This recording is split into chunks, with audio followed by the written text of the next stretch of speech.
Welcome to the news. We take a look at stories making headlines.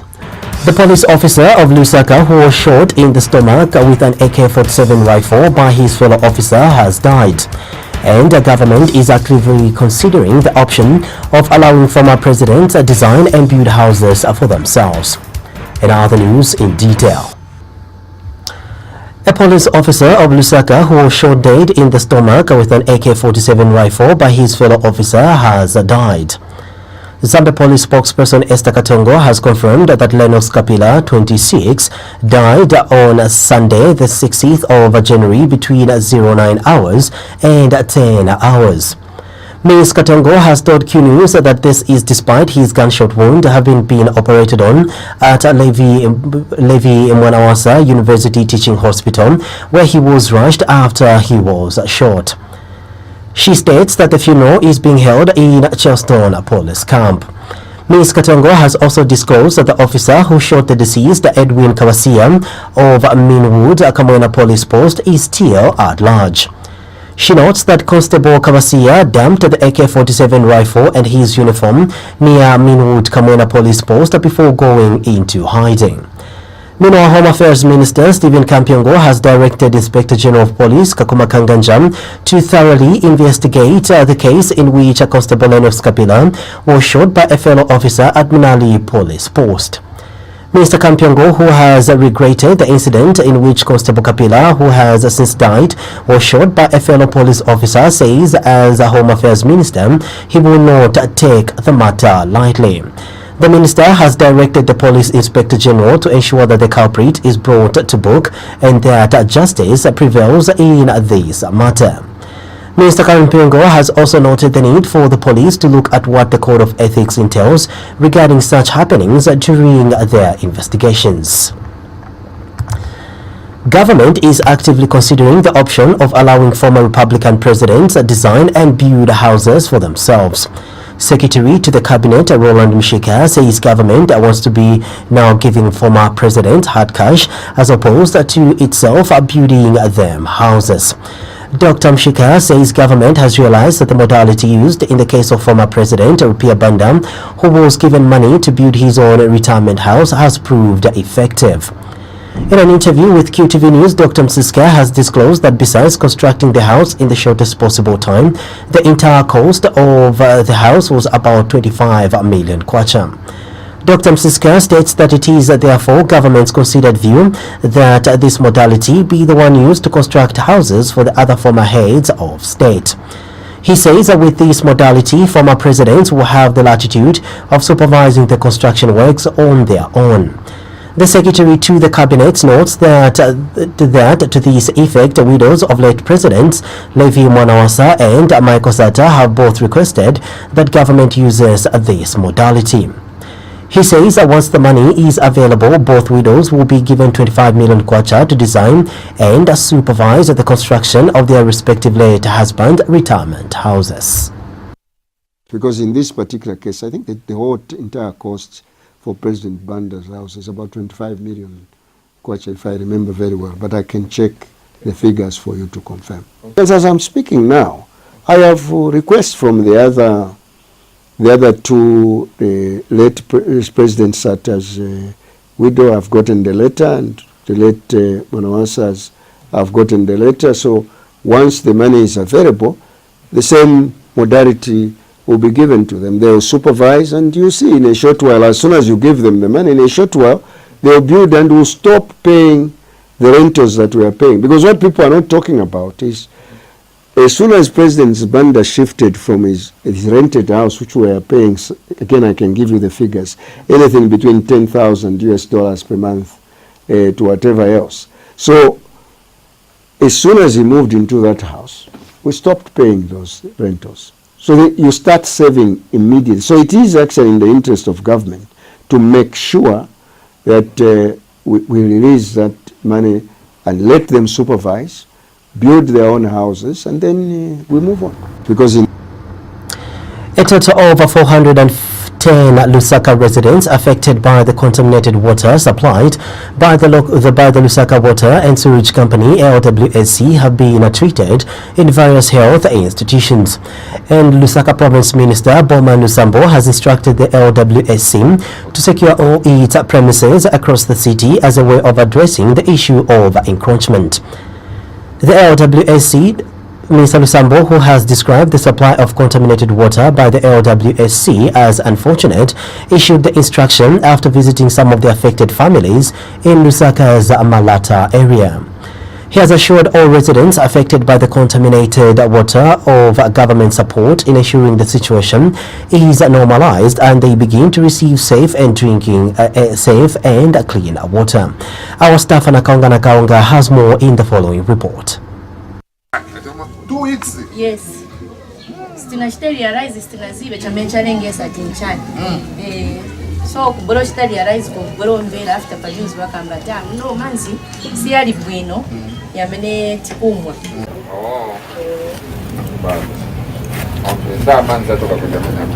Netoka kupona. Ndio baota wanuza chani baota walikuti. Baota wanuza chini na sisi manza.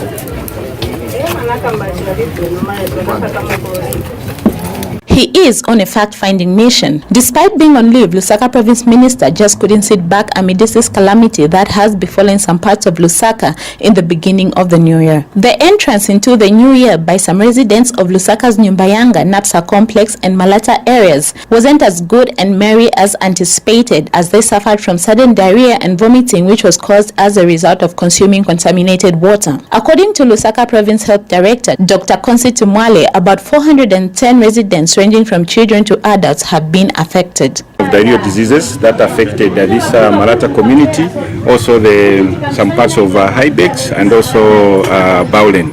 So from our health facilities, both government and private, we have managed to successfully treat 410 patients as we speak, and they have responded very well. We have also managed to, through contact tracing, identify areas that were mostly affected, and we have been on the ground providing health promotion and sensitizing the community so that they are able to treat the water. The situation has irked the provincial minister, who today, in the company of senior management officials from the Lusaka Water and Sewage Company, Lusaka City Council, Ministry of Water Development and Sanitation and other government institutions, visited some of the affected residents. The minister, who earlier visited the Leopards Hill Lusaka Water and Sewage Company service station, where the actual contamination is believed to have happened, is irked by the lawlessness which has led to encroachments in the Lusaka Water and Sewage Company areas, ordering for the demolition of any structures that have been illegally built. Because that water point, I think it's not secured.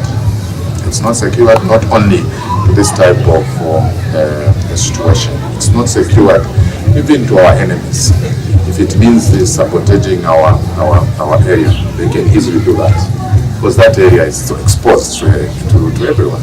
So we need to secure that point and safeguard the lives of our people. To me, what happened is a disaster. Yeah. Hitting that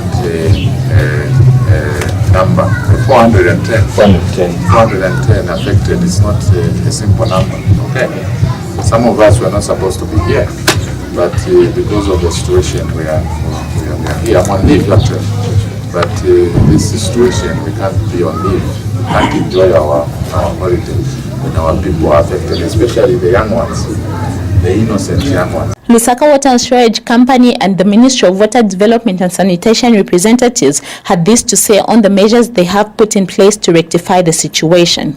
There has been a concerted effort working with other institutions, Ministry of Health, Moscow, WAMA, and the other stakeholders. We created rapid response teams which have been sampling from the day this incident was reported. Now, for long-term measures, as a ministry, we have instructed the Lusaka Water and Sewage Management to ensure that they secure these facilities. Not only this facility near the Leopards Hill, but all the facilities within the city. Light and water quality surveillance. I think as you can see now, we are compliant in terms of the water quality. The water has got chlorine. Our sources got chlorine. We've gone around the households. Here, Malata, we've gone into IBEX. We've also gone into Woodlands. We've gone into NHA complex for NAPSA. I think all the households now, they've got good supply of water. The water is good quality to drink. It's safe to drink. The minister also took time to visit some of the patients from the affected areas still admitted at the University Teaching Hospital. As the saying goes that water is life, it is hoped that the situation will soon be normalized for the affected residents to start receiving clean and safe drinking water. Nakaonga reporting for Q News in Lusaka. Thank you so much, Nicole, for that report. A 24-year-old mentally retarded woman, Lucia Kapandula of Shelani village in Rufunza, has been impregnated for the third time by unknown persons or people. Relatives of the victim, whose name the victims called on the police to investigate the matter, since this is the second time she has been raped. In the first rape incident in 2014, Lucia Kapandula, who is also physically challenged, had her first pregnancy when she was 19 years, and the matter was reported to the police, but no investigations were done. Kapandula now has a third child who is 7 months old, which has made concerned members of the public to now call on relevant authorities to conduct a DNA test on prime suspects, who they say are some of her own family members. Rufunza District Commissioner Judith Chama, who confirmed the audio in an interview, has also called on the police to move in and correct the situation of some unscrupulous individuals in the area who are taking advantage of a vulnerable woman. Mrs. Chama has advised the police in the district to be firm on the named prime suspects involved so that justice is done. An entrepreneur of Lusangazi district, Charles Mvula, has come up with a plan that will change the face of the newly created district of Eastern Province. Mr. Mvula has told QTV News in an interview that plans are underway to set up a golf course, a game park, and a limestone and gold mine. He explains that the investments are planned for Lusangazi are in response to President Edgar Lungu's call on local entrepreneurs to help government create employment and develop the newly created districts. Mr. Mvula says explorations for both gold and limestone have been done, and that all that is remaining is a geological report, which he says has delayed the commencement of setting up of the mine. He notes that once completed, the golf course will attract a lot of organizations holding their golf tournaments in the district, thereby generating revenue for local people in the area. I'm not begging money here, but we are just trying to work as Zambians. It's starting from the president. I'm asking for anything, any way he can come through to these ideas. These ideas are workable. These ideas will help him to have many people employed. These ideas I have will help him to get, it will be an addition to already revenue that is being collected by the government. It's an addition. Again, the same excellence, Mr. Edgar Chagarungu, is to help, because that district is a new district. So it's him to say why I'm putting this district. He has seen things which are there. So if someone comes with these ideas, he should be in the forefront to help us. So I expect the government to be in forefront, not to be grabbing what he, like the mines, they like grabbing. No, you have dread or what? No, I'm a Zambian. I expect nothing like grabbing. I expect them to support me. So I expect too much expectations, because this idea of say let's create job employment, job opportunities is coming from him. So we should be in forefront. Say no, help that guy. Still in the news, the Local Government Association of Zambia, LGSZ, has reaffirmed its advice to councils and municipalities in the country to stimulate and create economic growth of the residents they serve. LGAZ President Christopher Kangombe says economic growth can be achieved through participation of local players such as councils and municipalities in their respective localities. Mr. Kangombe, who is also Kitwe City Mayor, notes that most towns and municipalities in the country are endowed with vast natural resources which, if prudently utilized, could eventually reduce overdependence for funds and grants from the central government. Zanis reports that Mr. Kangombe's remarks follows 10 selected councils that have benefited by trainers in the area of local economic development (LED) in 3 provinces, namely Copperbelt, Lusaka and Northern respectively. Mr. Kangombe says his association has been able to support these councils in holding structured engagements with government by discussing ways to strengthen their ability to deliver on their mandate. The local authorities that underwent LED training are Chongwe, Kafue, Kasama, Luansha, Luwingu, Masaiti, Mporokoso, Mpulungu, Ndola and Rufunsa towns respectively. This is according to a press statement issued to Zanis in Lusaka today by LGAZ Information Officer Mrs. Patanji Namumba. The University Teaching Hospital UTH says all is set for the operation to remove the remaining over 20 needles in 3-year-old boy Richard Zulu of Chipata. UTH Children's Hospital Head Clinical Care Musako Mwene Chanyaya says the operation to remove the remaining needles in 3-year-old Richard Zulu is scheduled for 9 o'clock on Monday. Dr. Menechanya has told Q News in an interview that the hospital is ready to conduct the operation, which will be carried out by a team of local surgeons. 3-year-old boy who was found with needles and sharp wires in his body was evacuated to UTH on the 8th of December 2018 for specialized care and treatment. Still in the local news, Minister of Gender Elizabeth Piri is confident that the revised Marriage Act will be presented before Parliament for consideration this year. Government is in the process of revising the Marriage Act that will describe a child as any person under the age of 21. Mrs. Piri says that despite issues of a child now being under the Ministry of Youth, Sport and Child Development, she is optimistic that the Act will be revised and tabled before Parliament. She says revising the Marriage Act and raise the consent age to marry to 21 years will go a long way in combating child marriages and general abuse of young women in Zambia. We are one government. We have an interest as a ministry, and also the Ministry of Youth and Sport. I think they're on top of things. We might have it next year. The Marriage Act, as we are aware now, the child is taken away from us to the Ministry of Youth. But that aside, as a Ministry of Gender, we are very much interested. We want to thank our traditional leaders in the Eastern Province, the Chewa chiefs and the Senga chiefs. They have come up with bylaws that they are saying let our children reach 21 before they get married. So these bylaws are helping the government to even fight the child marriage better than it was, because if it is owned by the traditional leaders, the people that own people, because the chiefs own the subjects, we are assured of fighting this bad vice of child marriage. So we are moving somewhere. Though as Minister of Gender, a child has been taken to Minister of Youth and Sport, and through the Minister of Youth and Sport, very soon it will be there. In community news, garbage collection in some parts of Lusaka has stalled due to a breakdown of the bulldozer at the Chunga landfill.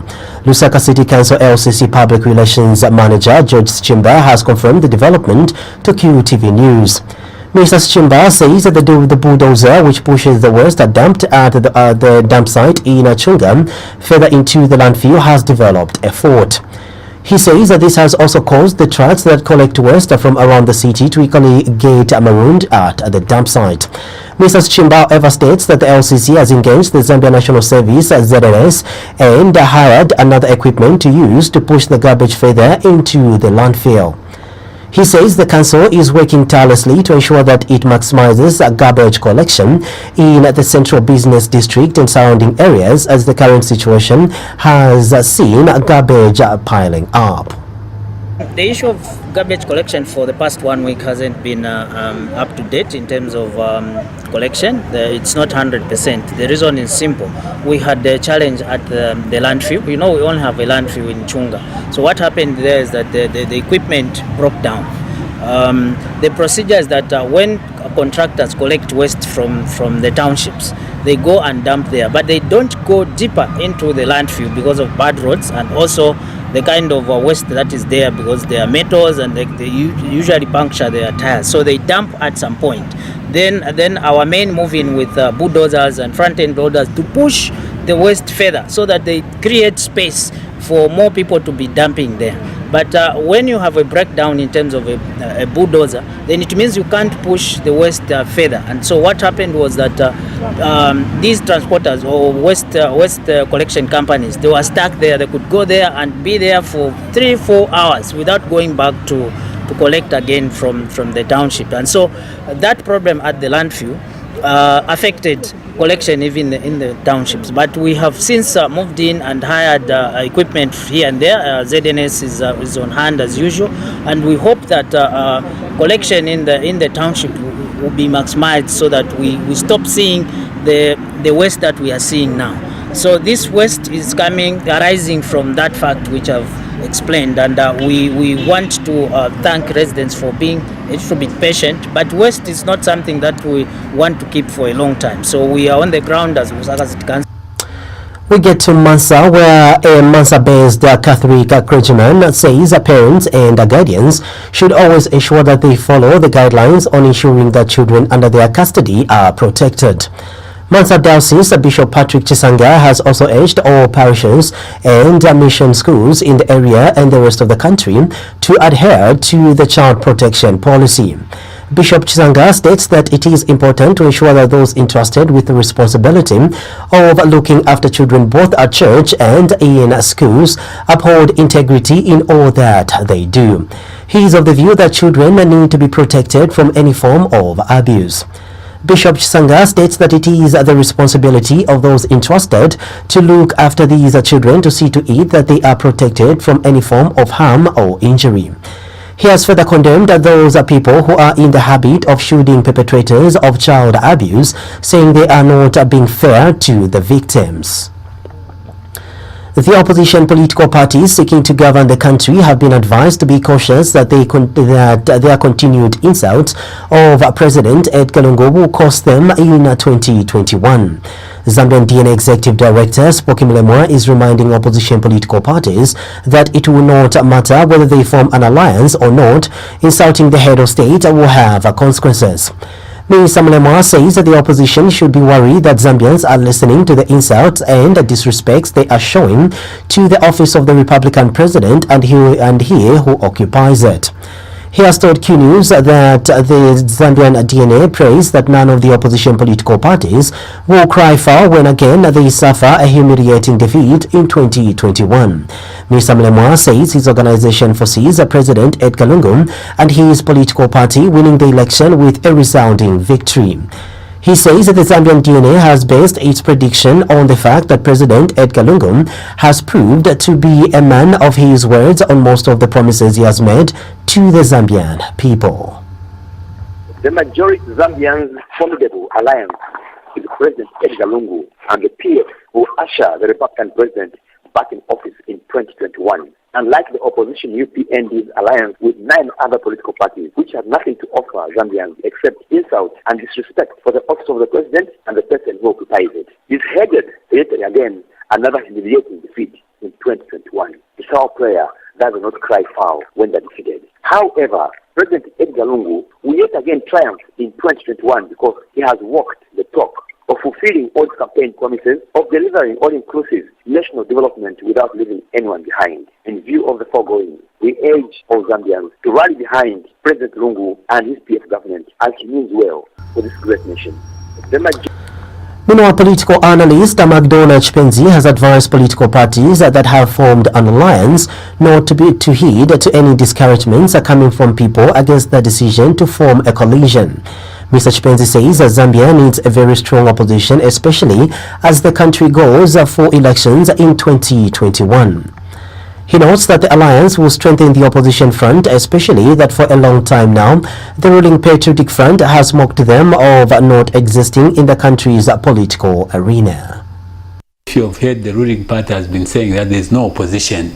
And now, when there's the alliance, again, they are shooting it down, saying, no, it will not last, and so on and so forth. But those are political shenanigans, and people should not be worried, those who have formed political party. We need a strong opposition, just like we need the ruling party. But again, when the ruling party is too strong, it means that there will be oppressors, there will be suppressors, and they will abuse public resources, and so on and so forth. That's why we've seen in America, President Trump has not been given an open check.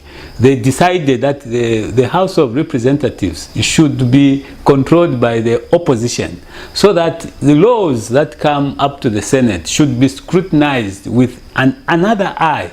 So like in our case, we have the parliament controlled by the ruling party.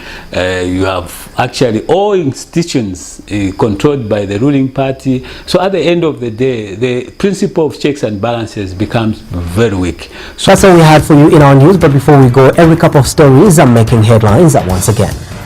A police officer of Lusaka who was shot in the stomach with an AK-47 rifle by his fellow police officer has died. And government is actively considering the option of allowing former presidents design and build houses for themselves. On behalf of everybody involved in the production of the news, my name is Nelson Zulu. Until then, bye-bye and enjoy watching QTV.